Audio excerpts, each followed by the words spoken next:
era um calor infernal, era quase 6 da tarde de um verão infernal. E aí o ônibus demorava, eu entrei numa loja ali do lado, em que estava umas caixas empoeiradas e umas caixas empoeiradas com umas xícaras empoeiradas, e ali era um silêncio, ao contrário da rua que estava passando ônibus, e barulho. Ali não tinha sol, era silencioso, era bom de estar, e aquelas xícaras ali. Aí começou a nascer um poema, mas aí o amigo, vamos lá, o ônibus está chegando. Aí o poema não nasceu. Aí eu peguei o ônibus e fui-me embora. Então, agora que eu estou dizendo, poema pode nascer como, por exemplo, numa pequena loja do Estácio. Aí eu vou para aí eu começo a escrever um poema que eu não escrevi naquela tarde. Então é uma coisa inteiramente incontrolável. Você está compreendendo? Aí eu começo a falar daquele do poema que não foi escrito. Então é um negócio, é um barato. É como o poema da casa, né? São 2 poemas que você reescreve, aquele poema passeia no tempo, se perde, volta. Essa lembrança da Helena é também interessante. Você vê esse negócio que eu falei, que a Divina Comédia podia não ter sido escrita. Essas coisas que eu falo são tudo loucuras, porque ninguém fala essas coisas, né? Ninguém fala essas coisas, nenhum crítico literário, ninguém fala essas coisas. Mas eu sou pirado, eu falo, porque é a verdade. Agora veja, eu escrevi um poema uma vez sobre a minha casa, a casa onde eu nasci, em São Luís do Maranhão, a casa onde a família, até hoje, irmãs minhas moram lá. Então, nessa casa, que era de soalho, tábua, corrida, velha, uma casa velha, e tinha umas falhas no assoalho. Aí um dia caiu uma moeda minha no assoalho, aí eu tinha que panhar a moeda. Aí eu levantei uma das tábuas, estava solta, aí eu entrei por baixo do assoalho, e lá embaixo a terra era negra, uma terra que há um século não via sol, aquela terra negra com um fedor de coisa guardada, de coisa, um negócio danado. E bom, eu aí achei a minha moeda, bom, tudo bem. Então eu resolvi escrever um dia sobre essa casa e essa moeda e esse cheiro debaixo do soalho e tal. Tudo bem, eu escrevi um poema. Isso era 1970, mais ou menos. Aí os milicos resolveram me prender. E aí eu tive que fugir. E fui para o exílio. Abandonei tudo, livro, tudo, e fui para o exílio. Eu botei algumas coisas na maleta e fui para o exílio. Quando chegou em Moscou, eu fui atrás do meu poema, da casa. E não estava entre as coisas que eu tinha levado, que eram todos as minhas anotações e poemas começados e tal. Não estava o poema. Aí eu falei, então, mas eu não vou perder esse poema, eu vou escrever esse poema de novo. E aí eu escrevi o poema de novo, da casa. Tudo bem. Aí fico no exílio, 7 anos depois, eu volto para o Brasil. Aí eu vou abrir uma pasta e encontro o poema que eu tinha escrito, o que tinha perdido. Eu fui ler, era diferente do outro.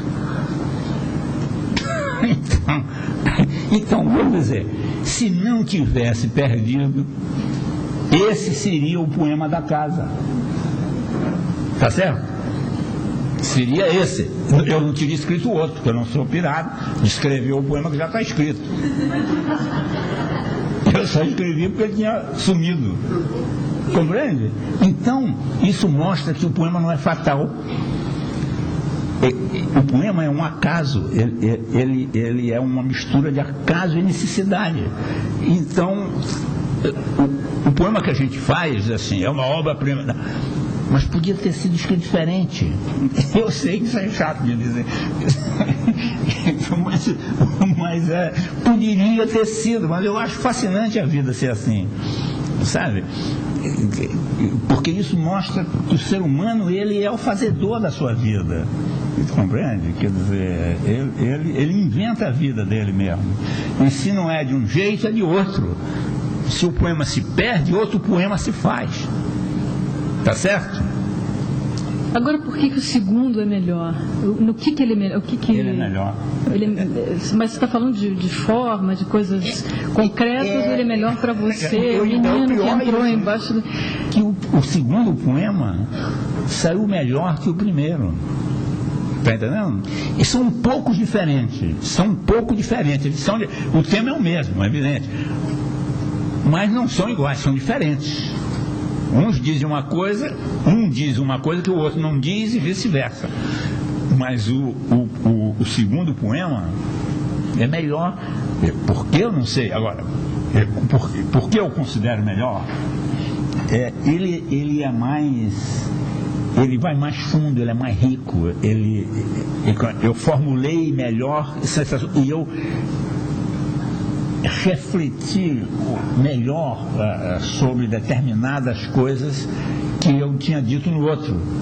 Eu pergunto melhor assim, do ponto de vista do menino que entrou embaixo do chão, não do poeta e não da forma e talvez alguma questão de... alguma questão da poesia, assim, no sentido da escrita. Você acha que ele é mais próximo daquela...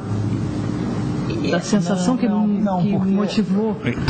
Ele é melhor não é porque ele é mais fiel à realidade, ele é melhor porque ele literariamente é melhor. Literariamente é melhor. É melhor, porque não tem nada a ver com a realidade. A obra literária, ela não precisa ser fiel à realidade, porque ela não é.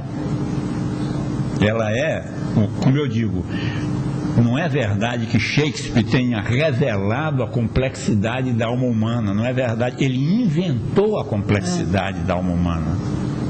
Ele não revelou. Antes de Hamlet, não havia nenhum personagem com aquela complexidade.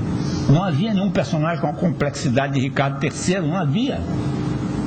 Está entendendo? Então é claro que não é uma invenção gratuita, não é uma invenção de nada, não, é uma invenção que tem a ver com o que nós somos e com as nossas necessidades. Mas se ele não tivesse escrito aquilo, não existiria, porque o que não está formulado, do ponto de vista da nossa capacidade de entender, não existe. Você está compreendendo? Culturalmente não existe, eu não estou falando da realidade.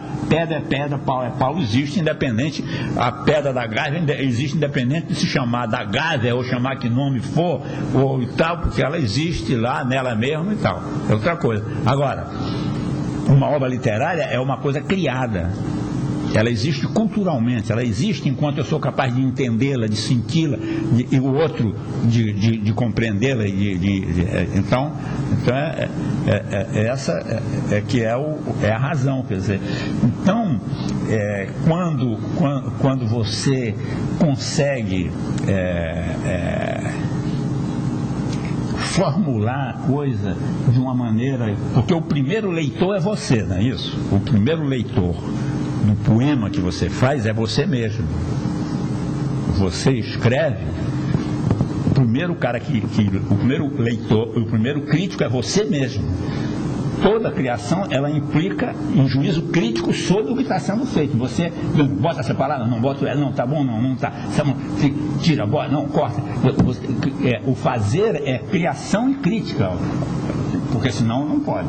Como é que eu vou escolher uma palavra ou outra se o verso está bom ou não está, se está assim ou não? Não é isso? Então, quando você consegue formular com uma, sabe, com uma... num relâmpago, num relance, numa coisa que de repente... Dado essa disponibilidade em que você se encontra, porque se você está preocupado do ponto de vista prático, você não vai escrever poesia, você não consegue. Se você está voltado para a praticidade das coisas, para a objetividade da coisa e tal, você não vai escrever poesia. Para você escrever, você tem que estar nesse estado em que a liberdade de dizer é ampla a tal ponto de inventar coisas que você não seria capaz de inventar em outras circunstâncias, entendeu? Aí é o que faz com que os poetas digam determinadas coisas que nos comovem, que nos surpreendem.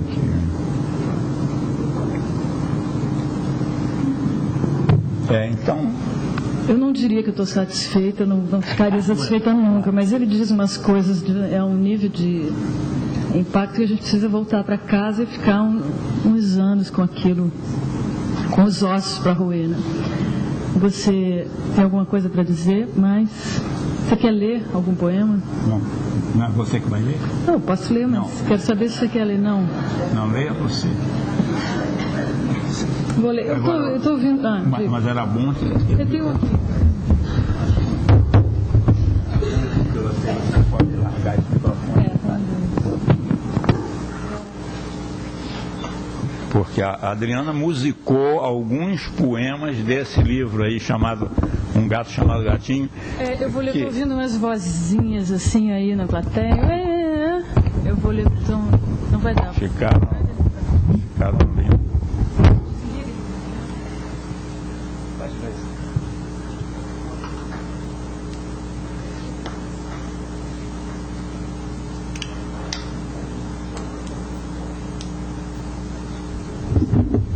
Tá bom?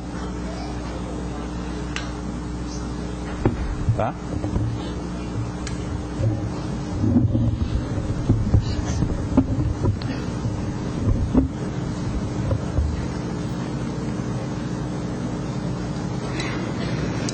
Gato pensa. Muito bem. Dizem que gato não pensa, mas é difícil de crer. Já que ele também não fala, como é que se vai saber? A verdade é que o gatinho, quando mija na almofada, vai depressa se esconder, sabe que fez coisa errada. E se a comida está quente, ele, antes de comer, muito calculadamente, toca com a pata para ver. Só quando a temperatura da comida está normal, vem ele e come afinal. E você pode explicar como é que ele sabia que ela ia esfriar? Muito bom.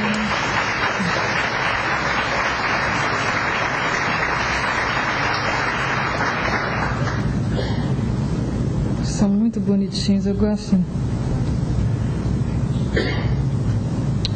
O gatinho não tolera comer comida cafona. Aceita sardinha frita, mas adora azeitona. Neste Natal entendeu de melhorar seu menu. Subiu na mesa e mordeu, nada menos que o peru. Levou algumas palmadas por ter se portado mal, mas logo foi perdoado, jantou o peru de Natal.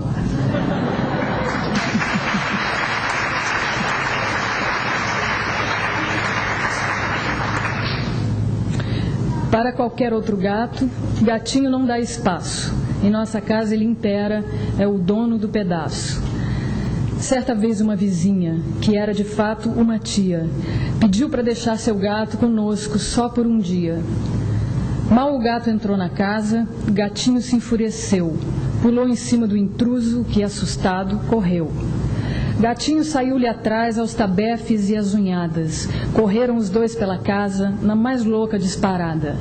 No quarto, em volta da cama, por baixo e por cima dela. Rodaram como foguetes, sumiram pela janela. Só depois de muito esforço pude conter o gatinho, enquanto o outro fugia para o apartamento vizinho. Assim acabou-se a guerra, que me serviu de lição. Proíbo a entrada de gatos, só gatas têm permissão.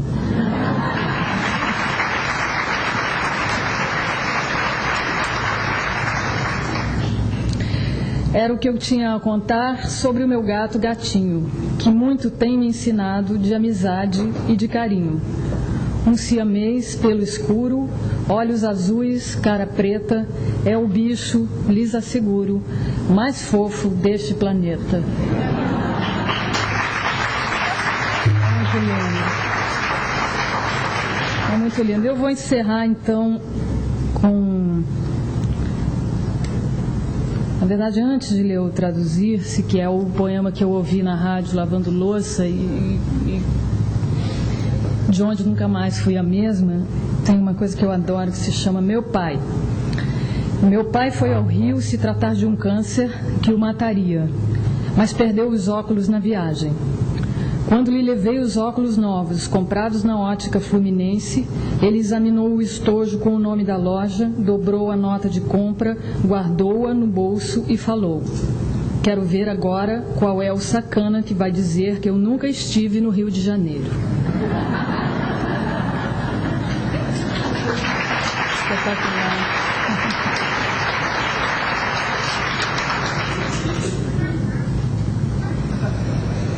Traduzir-se.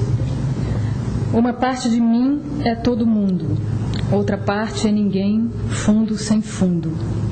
Uma parte de mim é multidão, outra parte estranheza e solidão. Uma parte de mim pesa, pondera, outra parte delira. Uma parte de mim almoça e janta, outra parte se espanta. Uma parte de mim é permanente, outra parte se sabe de repente. Uma parte de mim é só vertigem, outra parte linguagem. Traduzir uma parte na outra parte, que é uma questão de vida ou morte, será arte?